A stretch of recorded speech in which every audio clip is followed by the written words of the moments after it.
Meal prep shouldn't kill your gains or your wallet. If you're doing everything right and still spinning your wheels, it's probably one of these 7 mistakes. And the biggest one isn't even about what you're eating. I'll fix all 7 with the system you can screenshot and steal. Let's start with the leak that robs about 1/4 of your growth signal, the dieter protein pattern.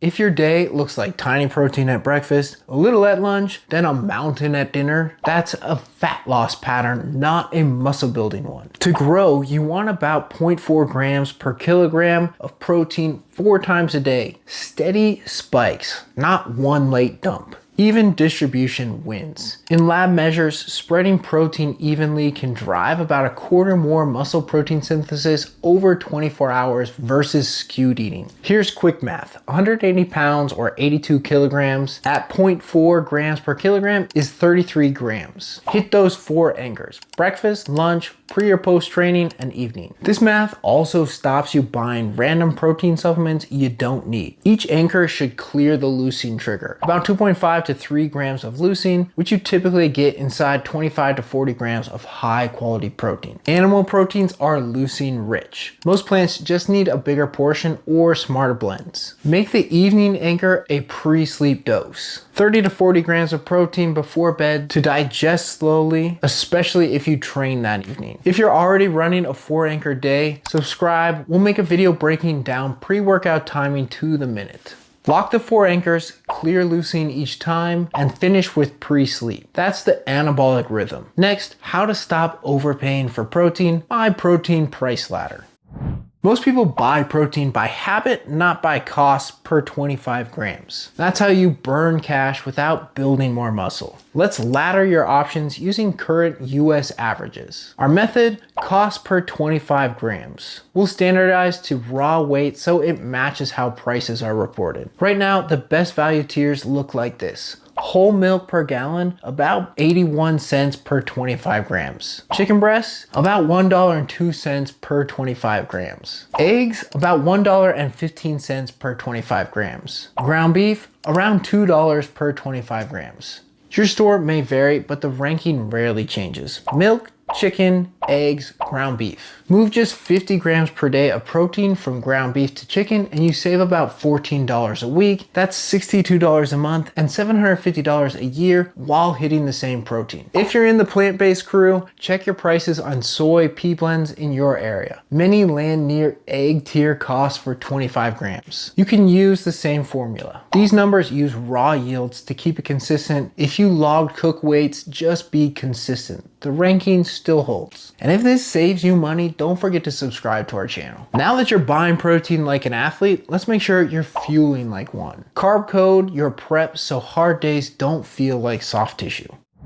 Mistake number 3 is random carbs every day. Carbs are a tool, not a personality trait. If every box looks the same, some sessions are underfueled and others overshoot calories. The fix is simple. Fuel for work required. Green for rest or skill days, blue for typical lifting, red for heavy legs, volume blocks, or 2-a-days. Here's an easy daily carb budget. Green is light, 3 to 5 grams per kilogram. Blue is moderate, 5 to 7 grams per kilogram, and red is hard, 6 to 10 grams per kilogram. Pick the low end if your session is classic 60 to 90 minutes lifting. Push higher for long, high volume days. I'm keeping protein and veg identical across all of these, only the starch and the fruit change. Before training, aim for 1 to 4 grams per kilogram of carbs 1 to 4 hours out. Meal size and timing that fit your schedule. If you have less than 60 minutes, do 0.5 to 1 grams per kilogram from low fat, low fiber choices. High fat or high fiber right before lifting, that's how you earn GI trauma. Save the fiber for later meals. For our 82 kilogram lifter on a red leg day, breakfast we're going blue style, oats and milk plus banana, around 110 grams of carbs. Pre-training 2 hours before, a rice bowl plus fruit juice, around 120 grams. Post, rice and lean protein plus fruit, 80 grams. And evening, potatoes and veg, around 70 more grams of carbs. That's 400 to 450 grams on the low end of red if your session is under 2 hours. Plant-based, the exact same. Next, we're gonna cut waste without losing nutrients. Fresh versus frozen, and what actually holds up. Mistake number 4, fresh only produce. Fresh sounds healthier, right? Here's the truth though. Frozen fruits and veggies often match or beat fresh that's been sitting in your fridge. You get the exact same micronutrients and way less waste. UC Davis ran head-to-head vitamin tests. Frozen came out comparable and sometimes higher than fresh after a few days in the fridge. Zoom out, the US loses about 31% of the food supply at retail and consumer levels. And households alone throw away roughly $1,300 to $1,800 a year, with produce being a big chunk of that. Going frozen first can cut that produce waste by half or more. Use texture tiering. Buy frozen when texture isn't the star. Buy fresh when crunch matters. Buy these frozen by default. Broccoli, peas, spinach for omelets or smoothies, mixed veg, green beans, cauliflower rice, and berries for smoothies. Buy fresh when texture matters. Salad greens, raw tomatoes, cucumbers, herbs, and ripe fruits you'll eat the same day. There is one exception. Carrots and sweet potatoes. Frozen versions can lose beta carotene and texture, so buy these fresh if they're staples for you. Freezer roll at 0 degrees Fahrenheit, food is safe indefinitely. Quality drifts down, safety doesn't. So date your bags and avoid repeat freeze and thaws. That means portion once, then seal it. And if you're switching to frozen first meals this week, subscribe. I'm dropping a produce swap list with the shelf life comparisons next month. So go frozen for staples and fresh for crunch. Next, a quick safety PSA. Rice cooling so one bad batch doesn't nuke a week of training. Mistake number 5 is cooling rice wrong. Rice can be a silent weak killer. Cooked rice left warm too long lets Bacillus cereus multiply and make heat-stable toxin that reheating won't fix. This is why fried rice syndrome exists. Follow the 2-hour rule and the shallow pan rule. Spread hot rice in shallow containers 2 inches deep or less so it sheds heat fast. Get it into the fridge at 40 degrees Fahrenheit or colder within 2 hours of cooking. Label a use by date and eat within 3 to 4 days, or freeze portions you won't use by day 4. If you're batch cooking rice this week, screenshot this checklist and subscribe for our full meal prep safety series. Mistake number 6 is counting collagen as muscle protein. Collagen isn't a muscle building protein. It's missing tryptophan and it's low in leucine. So it won't hit the 2.5 to 3 grams of leucine trigger your muscles need. If you're logging collagen scoops towards daily protein, you're shortchanging growth. Collagen shines for connective tissues, tendons, ligaments, cartilage. Gelatin or collagen plus vitamin C before loading elevates collagen synthesis and improves tendon outcomes with consistent use. So use collagen like a tendon warm-up, not a meal replacement. For that, you can dose 15 to 20 grams of collagen with vitamin C, 50 to 100 milligrams, about 30 to 60 minutes before tendon heavy training. Think squats, jumps, sprints, heavy presses, or climbing. Frequency 1 to 2 times a day on loading days. If you do 2, space them at least 6 hours apart. But for counting, it counts as 0 towards your 4 anchors. Keep anchors to complete proteins, dairy, meat, eggs, soy, or complete blends. Keep the collagen preloads separate. Then hit your anchor protein after training, whey, soy, or a meal to drive muscle. There's no true vegan collagen.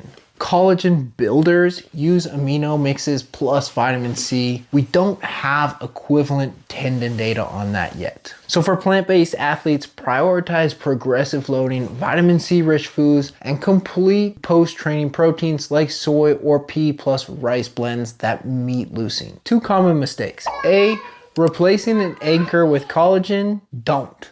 B, taking collagen after training and calling it good. You need to add whey, soy, or a meal. If you're adding in collagen this week, comment tendon and I'll reply with my top 3 collagen brands by quality testing and price per dose. Next, let's fix weighing and yield accuracy so your macros aren't lying to you.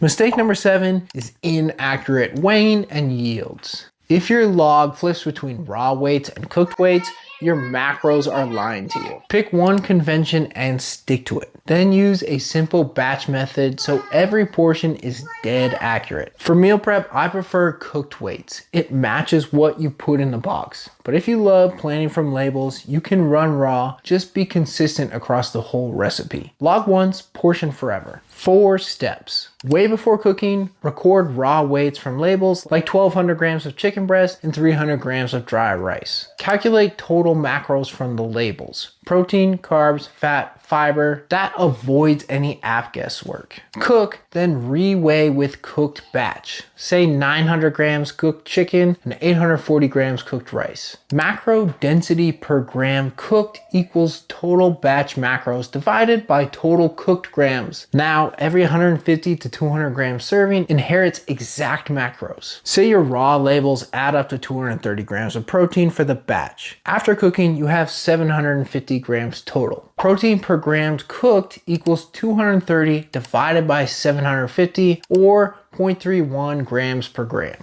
Your 180 gram portion, that's 56 grams of protein. No tables and no guessing. A pitfall here, mixing raw and cooked entrees. Today you log 4 ounces of raw chicken, tomorrow 6 ounces of cooked chicken. That's 15 to 25% swing just from moisture loss. The fix, lock the one convention rule and run the batch macro method. Pitfall B, trusting random app entries. Duplicates are wrong more often than you think. The fix, default to your package labels or verify in the USDA Food Data Central. Then save your own foods for a one-tap reuse. Pitfall C, forgetting yield changes. Meat loses water and fat. Rice and pasta gain water. The fix, weigh the cooked batch and let the math set the density. If you want to sanity check, USDA yield factors will be in the ballpark, but your kitchen scale is the truth. Comment yield in the next 24 hours and I'll reply with my Google Sheet calendar, plug in label macros and cooked weight for macros per gram and per box printout.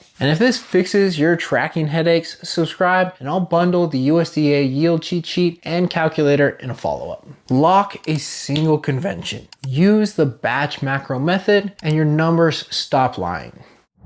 That's 7 mistakes fixed. Screenshot this, then grab the downloads. Comment bundle and I'll drop everything in one reply. Then subscribe right now. The next video breaks down pre-workout timing to the minute so you can plug it straight into these boxes.